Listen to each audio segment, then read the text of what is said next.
Sebelum lanjut nonton video ini, jika kalian suka dengan channel Pegawai Jalanan, silahkan kalian support kami dengan cara subscribe dan klik tanda loncengnya. Silahkan gunakan headset Anda untuk mendapatkan kualitas suara yang jernih. Selamat menonton.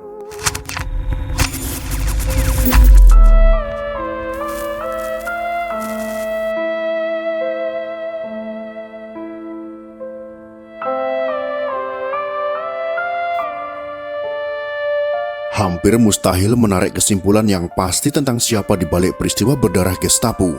Gestapo adalah gerakan September 30 atau pada umumnya sering dikenal dengan G30S PKI.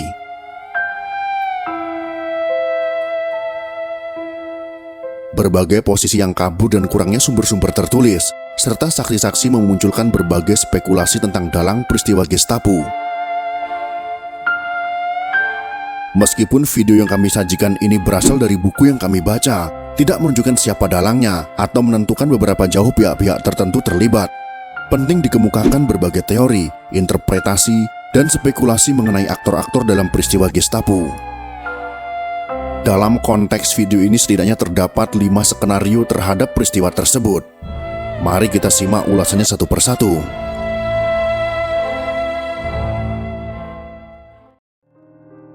Soekarno yang bertanggung jawab. Berdasarkan laporan interogasi yang mendalam terhadap Kolonel Bambang Wijanarko, yaitu ajudan Soekarno, Anthony Dijk mengajukan tesis bahwa Presiden Soekarno sendiri yang menyusun skenario peristiwa Gestapo tersebut. Meskipun tidak digubris oleh para akademisi, tesis ini dipercaya oleh banyak kalangan, termasuk militer. Kedutaan Amerika Serikat juga percaya pada versi ini, bahwa peran Soekarno dalam kudeta semakin dicurigai, terutama karena kemunculannya di Pangkalan Udara Halim Perdana Kusuma, pembicaraannya dengan komplotan pelaku kudeta, perlindungannya kepada beberapa pemimpin PKI, serta kegagalannya menunjukkan simpati atas terbunuhnya para jenderal. Pandangan ini selanjutnya menegaskan, jika Soekarno benar-benar terlibat dalam keputusan berdarah dingin untuk menyingkirkan pemimpin puncak Angkatan Darat. Hal ini mungkin didasarkan pada kesadarannya bahwa hanya Angkatan Darat, khususnya para pemimpinnya, yang berdiri di antara Soekarno dan tujuan Nasakomnya, termasuk pembentukan Angkatan Kelima dan Dewan Penasihat Nasakom, yang bisa bertindak menjadi semacam polisi terhadap pemikiran pro-komunis di tubuh militer. Dalam tuduhan yang jauh lebih keras, Anthony Dijk menyatakan, Soekarno sendirilah yang memprakarsai kudeta Untung, dengan harapan ia dapat mempertahankan kekuatan kontrolnya, tukang sulap yang dapat menyulap hantu-hantu yang diciptakannya. Tetapi hal ini menjadi awal kiamatnya, dan di dalam keangkuhan egonya ia terserang kebutaan yang tidak hanya menghancurkan dirinya sendiri, tetapi juga hampir menjerumuskan negaranya ke dalam jurang keruntuhan. Sedangkan Harold Crouch meragukan versi ini. Ia menilai tesis ini lemah, sebab menyandarkan diri pada keterangan seorang saksi yang belum pasti kebenarannya, yang punya segudang alasan untuk bekerja sama dengan pemeriksanya. Dan kesaksian yang ia berikan dalam persidangan sebelumnya tidak memberi petunjuk untuk membuka rahasia berikutnya.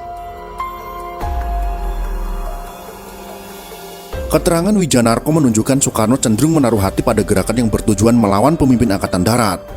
Akan tetapi, bukti ini tidak cukup untuk mendukung kesimpulan Anthony Dijk bahwa Soekarno mendalangi peristiwa Gestapo.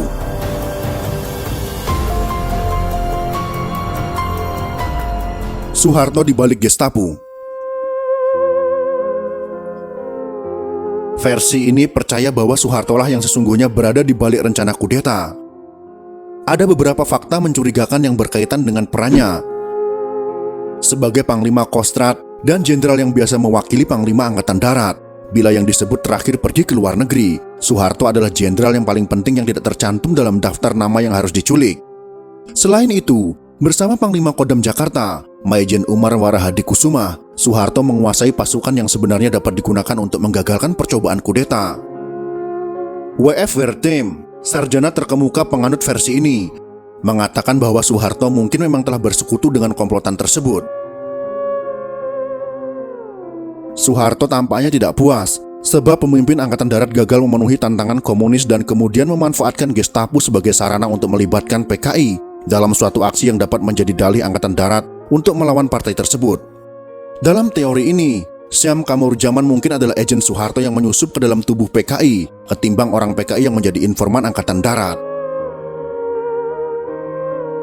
WFWRT menunjukkan bahwa Soeharto memiliki hubungan dengan semua perwira penting Angkatan Darat yang terlibat dalam peristiwa Gestapo. Sebagai mantan Panglima Divisi Diponegoro, Soeharto tentu dikenal baik oleh para pembangkang di Jawa Tengah, dan ada 3 perwira kunci Angkatan Darat di Jakarta yaitu Untung, Latif, dan Suparjo yang secara pribadi mengenal Soeharto.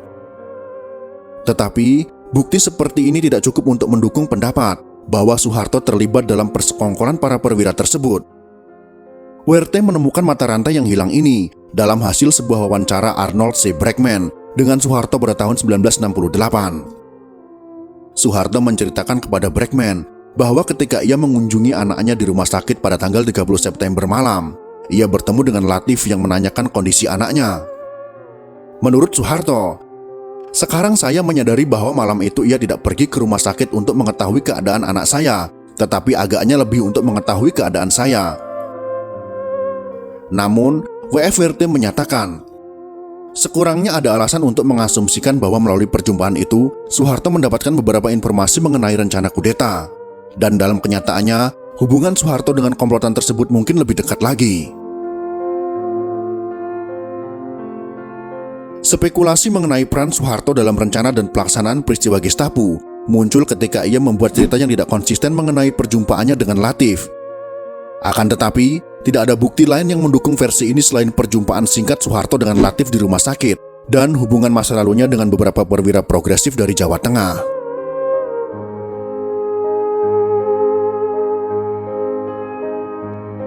Jaringan intelijen dan CIA.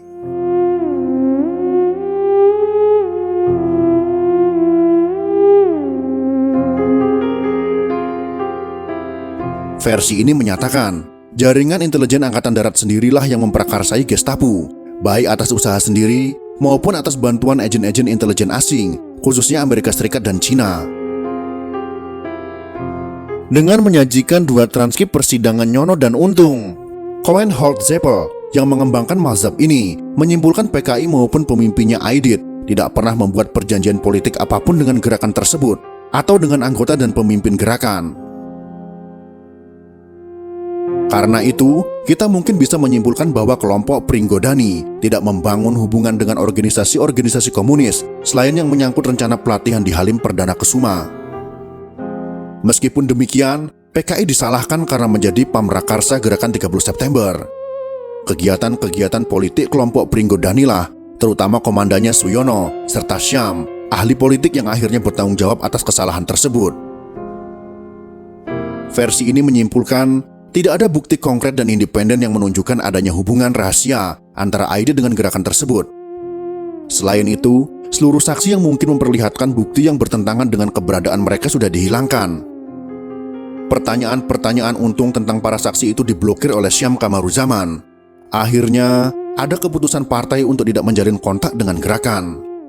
Mungkin saja menyusun hipotesis bahwa upaya-upaya Pringgodani yang berkaitan dengan pembentukan kabinet di kemudian hari adalah tipuan belaka, yang sebenarnya dimaksudkan untuk menjerumuskan Aidit dan PKI melalui jalan yang berliku. Pada saat yang sama, Satuan Tugas Pringgodani adalah pusat kekuatan utama gerakan yang bisa menyimpang dari tujuan-tujuan resmi. Fakta-fakta yang mendukung Satuan Tugas Pringgodani membunuh 3 orang jenderal yang diculik di Lubang Buaya, dan kemungkinan juga memerintahkan untuk membunuh 3 jenderal yang lain. Melalui tindakan-tindakan ini, mereka menyesuaikan diri dengan operasi Untung serta Gestapo secara keseluruhan. Secara tidak langsung, Presiden juga terlibat. Pringgodani juga secara terang-terangan dengan kemampuan yang memadai melibatkan Aidit dan PKI. Kurangnya sumber untuk melakukan pemeriksaan silang terlihat jelas pada versi Holtz-Zeppel bahwa untuk fakta seperti Umar Dhani akhirnya dijatuhi hukuman mati dan dieksekusi. Umar Dhani memang dijatuhi hukuman mati oleh Mahmilub. Lihat kasus Umar Dhani, khususnya surat keputusan nomor KEP-094-Kopkam-12-1966 tentang Fiat Eksekutif tertanggal di Jakarta 24 Oktober 1966, tetapi ia tidak pernah dieksekusi dan akhirnya dibebaskan pada tahun 1996. Tokoh kunci dalam versi ini adalah Mayor Udara Heru Atmojo yang memutuskan untuk memikul tanggung jawab atas semua operasi yang akhirnya mendatangkan malapetaka bagi seluruh negeri dan berakibat fatal bagi panglimanya sendiri, yaitu Marsikal Madya Umar Dhani. Tokoh kunci lainnya adalah Brigjen Suparjo pembantu dekat Brigjen Sukandro dari Dinas Intelijen Angkatan Darat pada waktu itu. Suparjo berada dalam posisi yang sangat tepat untuk menyebarkan desas-desus melalui berbagai macam saluran publik dan internal Angkatan Darat. Ada kesempatan bagi dirinya bersama Brigjen Sukendro untuk masuk ke dalam lingkungan orang-orang yang memutuskan untuk membunuh para jenderal dan melibatkan PKI. Keterlibatan negara-negara asing khususnya dinas intelijen mereka juga dipakai untuk mendukung versi ini. Kedutaan Besar Amerika Serikat menyatakan bahwa yang lebih mencurigakan ketimbang Soekarno sebagai kaki tangan dalam kudeta adalah Cina komunis. Penilaian ini melanjutkan, sudah diketahui secara luas, sehari setelah kudeta, 12 delegasi Indonesia berada di Cina pada saat terjadinya kudeta, bertepatan dengan Hari Nasional Cina, yaitu 1 Oktober. Salah satu delegasi dipimpin oleh Wakil Perdana Menteri Saleh dan Kepala Unit Pertahanan Nasional. Ada juga satu delegasi besar PKI di Peking pada hari itu, yang tidak seperti delegasi-delegasi PKI ke Cina sebelumnya, tidak menyertakan pemimpin puncak PKI.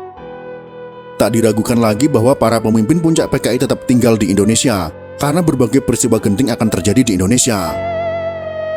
Kemudian diketahui oleh Angkatan Darat bahwa Cina Peking telah mempunyai daftar lengkap nama-nama jenderal yang terbunuh menjelang pukul 11 waktu Indonesia Barat pada tanggal 1 Oktober, beberapa jam sebelum nama-nama jenderal itu diumumkan di Jakarta. Daftar yang berada di tangan pemerintah Cina termasuk nama Nasution yang luput dari pembunuhan. Dimasukkannya nama ini menunjukkan bahwa Peking mendapatkan salinan awal daftar target korban. Akan tetapi, Kedutaan Besar Amerika Serikat sendiri kemudian dituduh telah membuat daftar lengkap yang lain. Daftar ini dimaksudkan untuk membantu militer membersihkan anggota PKI dan simpatisannya. Meskipun lebih tertuju pada pertumpahan darah yang terjadi segera setelah peristiwa Gestapo, versi ini juga menuduh CIA terlibat sejak sebelum terjadinya Gestapo. Versi ini pertama kali muncul ketika Kathy Kadane, seorang wartawati yang bekerja untuk State News Service, menerbitkan sebuah artikel di The Washington Post, US Officials Aided Indonesian Bloodbath in 60s, yang diikuti dengan artikel sejenis di The New York Times, CIA Tied Asserted in Indonesian Purge. Akan tetapi, tidak ada bukti CIA terlibat dalam politik pra-Gestapo. Itulah 5 skenario tentang Gestapo dan siapakah pelakunya. Dari 5 skenario tersebut, maka versi pertama yang mengatakan PKI sebagai dalang adalah yang paling tepat untuk kita percayai. Kesimpulan yang kita tarik ini bukan hanya berlaku pada tahun 1965 saja, tetapi riwayat PKI pada tahun-tahun sebelumnya. Semoga materi pegawai jalanan kali ini bisa memberikan wawasan seluas mungkin kepada sahabat semua. Dan yang harus kalian ketahui, bahwa materi yang kami sajikan ini adalah berasal dari sebuah buku karya Hermawan Sulistyo yang berjudul Palu Arit di Ladang Tebu, Sejarah Pembantaian Massal yang Terlupakan, Jombang, Kediri, tahun 1965 sampai 1966. Semoga informasi yang kami sajikan ini bisa bermanfaat untuk kita semua. Jika kalian suka dengan video ini, silahkan berikan jempol ke atas. Dan jika kalian menganggap video ini bermanfaat, maka bagikanlah untuk teman-teman Anda yang lain. Terima kasih sudah menonton.